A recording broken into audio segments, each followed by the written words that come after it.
Alors dans l'exercice 44, on nous donne donc différentes courbes de fonctions et on nous demande donc parmi ces courbes, eh bien, si elles semblent, si ces fonctions semblent être paires, impaires ou éventuellement ni paires ni impaires.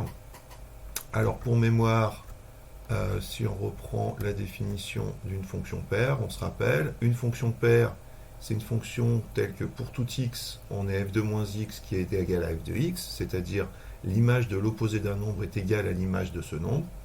Et pour une fonction impaire, eh bien une fonction impaire, c'est que pour tout x, f de moins x égale moins f de x. Autrement dit, dans une fonction paire, les moins devant le x disparaissent, et puis dans une fonction impaire, eh bien les moins devant le x en fait se factorisent devant f de x. Et donc ici, ce qui nous intéresse, c'est la vision graphique. Eh bien, graphiquement, une fonction paire, elle va avoir sa courbe qui va être symétrique par rapport à l'axe ici des ordonnées, puisque si on prend ici une valeur de x, son opposé moins x, eh bien en ordonnée, on va avoir f de x, en ordonnée f de moins x, et si f de moins x égale f de x, ces deux points ont la même ordonnée, ils sont bien symétriques par rapport à l'axe des ordonnées. Et puis de la même façon pour une fonction impaire, elle a sa courbe qui va être symétrique par rapport ce coup-ci à l'origine du repère. Encore une fois, si on a le point de coordonnées xf de x ici sur la courbe de f, eh bien moins x va être symétrique ici sur l'axe des abscisses, et f de moins x qui vaut moins f de x va être symétrique ici par rapport à l'axe pardon, ici, moins x est symétrique par rapport à l'axe des ordonnées, et ici, f de moins x, qui vaut moins f de x, va être symétrique à f de x par rapport à l'axe des abscisses. Autrement dit, ces deux points seront symétriques par rapport à l'origine du repère. D'accord? Il faut imaginer ici qu'on fait un demi-tour de cet arc de courbe. Donc, paire symétrique par rapport à l'axe des ordonnées, impair symétrique par rapport à l'origine.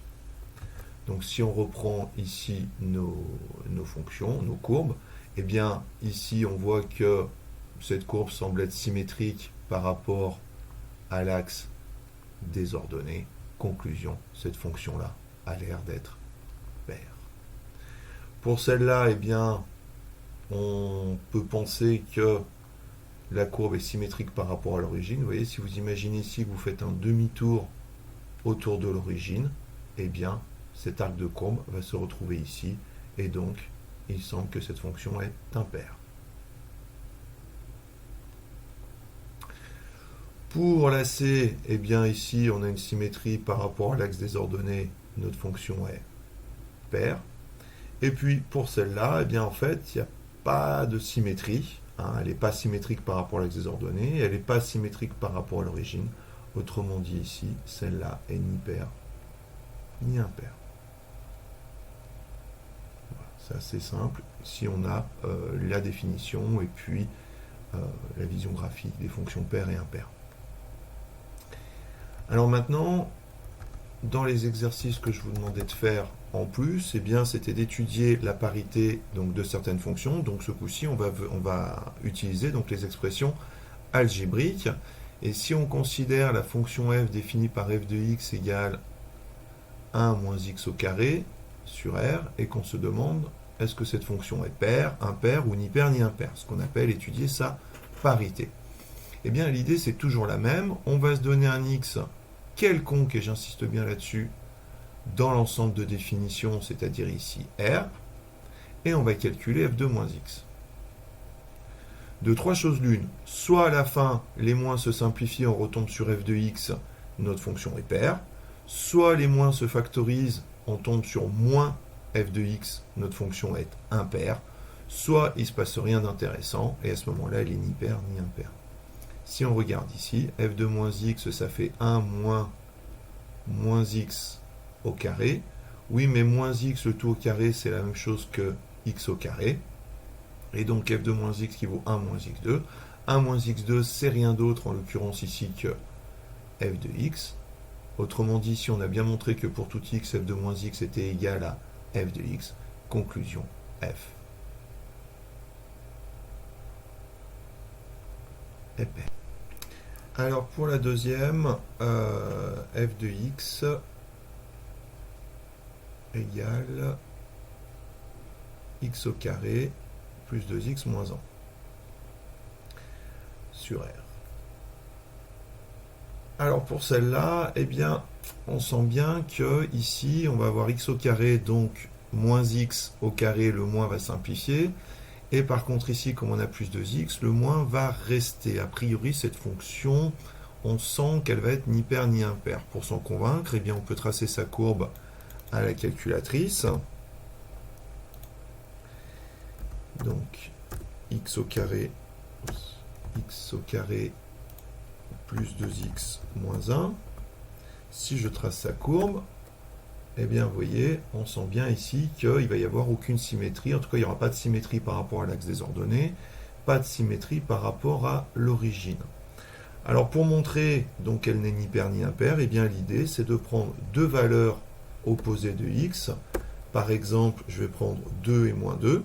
Donc, je regarde f de 2, ça fait 7. f de moins 2, ça fait moins 1. D'accord? Donc, f de moins 2, c'est pas f de 2. Puisque c'est pas 7, et f de moins 2, c'est pas moins f de 2, c'est pas moins 7. Conclusion, ma fonction est ni paire ni impaire. On va rédiger ça. Donc f de 2 égale 7, f de moins 2 égale moins 1. f de moins 2, ce n'est pas f de 2. Conclusion, f n'est pas paire.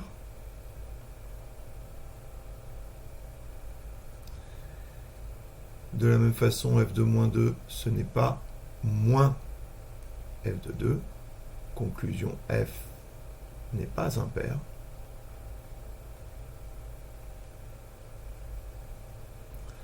Donc au final, elle est ni paire ni impaire.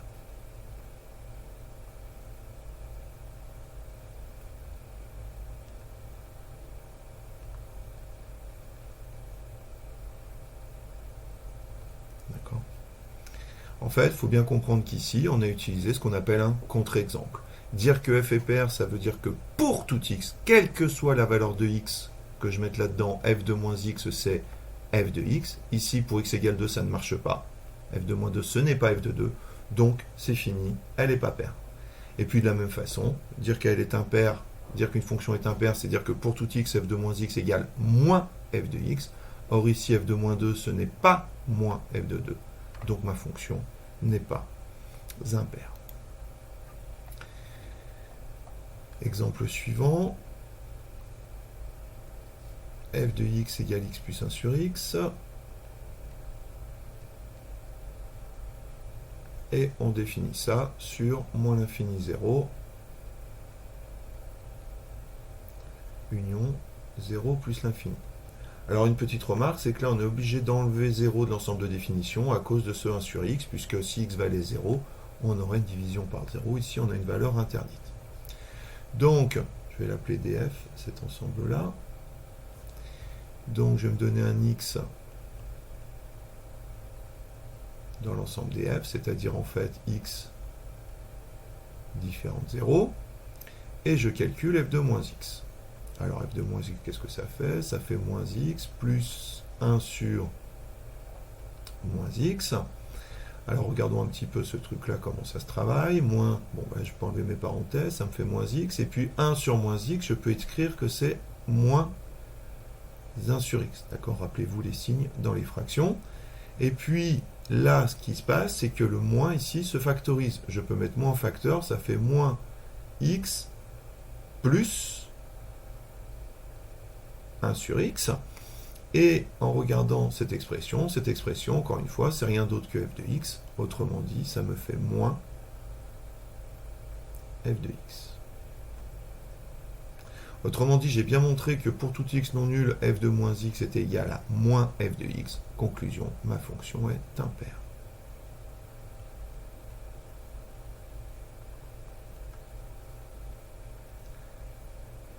Enfin, la dernière,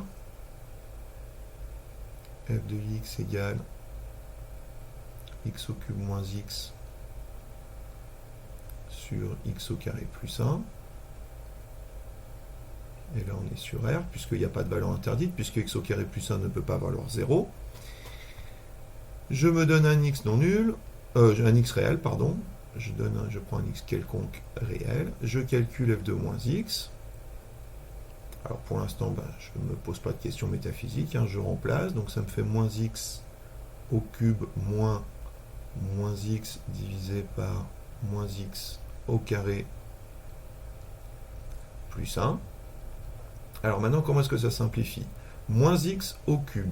3, c'est une puissance impaire, donc le moins, il va sortir de ma puissance. Ça va me faire moins x au cube, moins x plus x, divisé par moins x, le tout au carré, donc là ici on a un carré, donc le moins se simplifie, ça me fait x au carré, plus 1.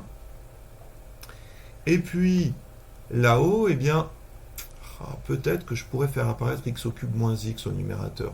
Et effectivement, si je mettais moins 1 en facteur, si je mets moins 1 en facteur, voilà ce que je vais obtenir. Ça va me donner moins, alors, x au cube. Pour obtenir plus x avec un moins devant, il faut que je mette moins x. Moins par moins, ça fait plus. Le dénominateur, je ne le touche pas. Et puis, ce moins ici, qui est en facteur du numérateur, je peux tout à fait l'écrire devant la fraction, de sorte que ça me fait moins x au cube moins x sur x au carré plus 1. Ça ici, c'est rien d'autre que f de x. Autrement dit, f de moins x, c'est moins f de x. Conclusion, ma fonction est impaire.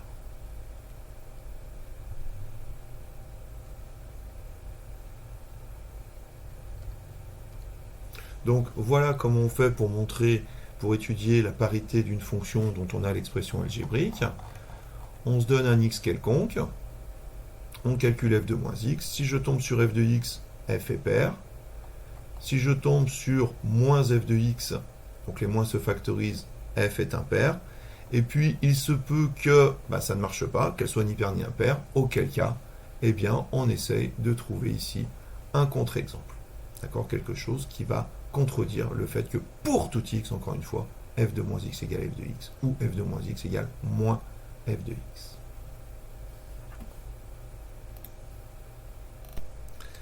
Alors les deux petites questions suivantes, en fait, sont un peu plus théoriques.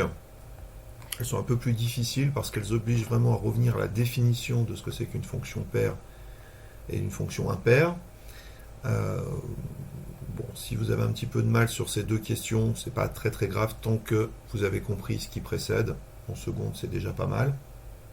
Donc ici, on se demande, est-ce que c'est possible en fait qu'une fonction définie sur R soit à la fois paire et impaire en même temps? Est-ce que c'est possible qu'une fonction soit paire et impaire? Et on va essayer du coup de les chercher, ces fonctions-là. On verra bien si on en trouve, c'est qu'il y en existe, et puis on aura trouvé c'est lesquelles. Et puis si on n'en trouve pas, c'est qu'en fait il n'y en existe pas. Donc on va se donner une fonction définie sur R qui est à la fois paire et impaire.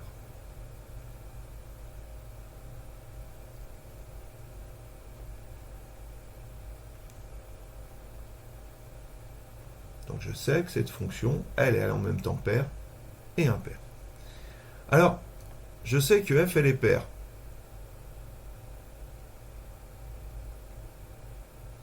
Qu'est-ce que ça veut dire? Ça veut dire que pour tout x, réel, eh bien f de moins x est égal à f de x. Ça, c'est la définition d'une fonction paire. De la même façon, je sais que f est impaire, puisqu'elle est à la fois paire et impaire. Donc, pour tout x,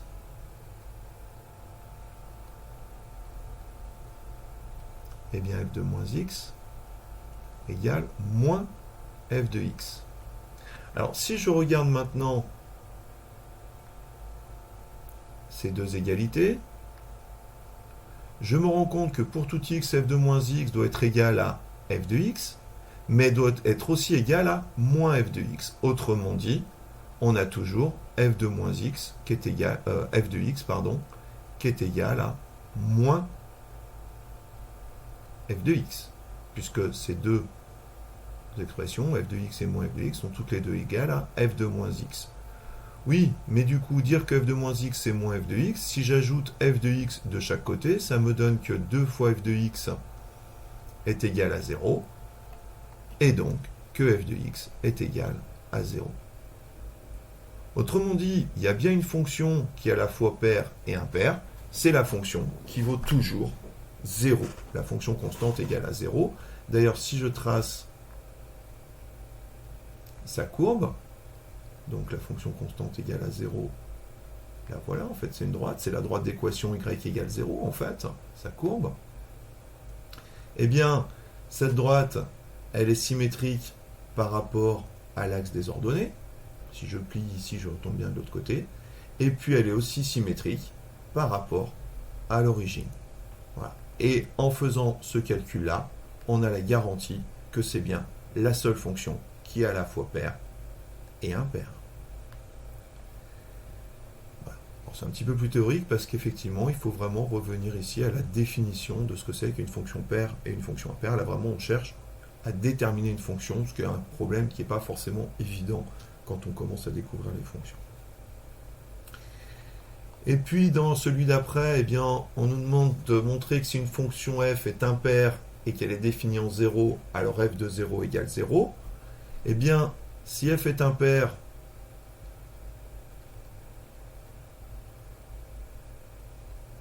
on a en particulier que f de moins 0, c'est moins f de 0. Oui, mais moins 0, c'est rien d'autre que 0. Donc ça me donne f de 0 égale moins f de 0. Et puis comme tout à l'heure, si j'ajoute f de 0 de chaque côté, j'obtiens 2 fois f de 0 égale à 0, ce qui me donne bien f de 0 égale à 0, ce qui est bien ce que je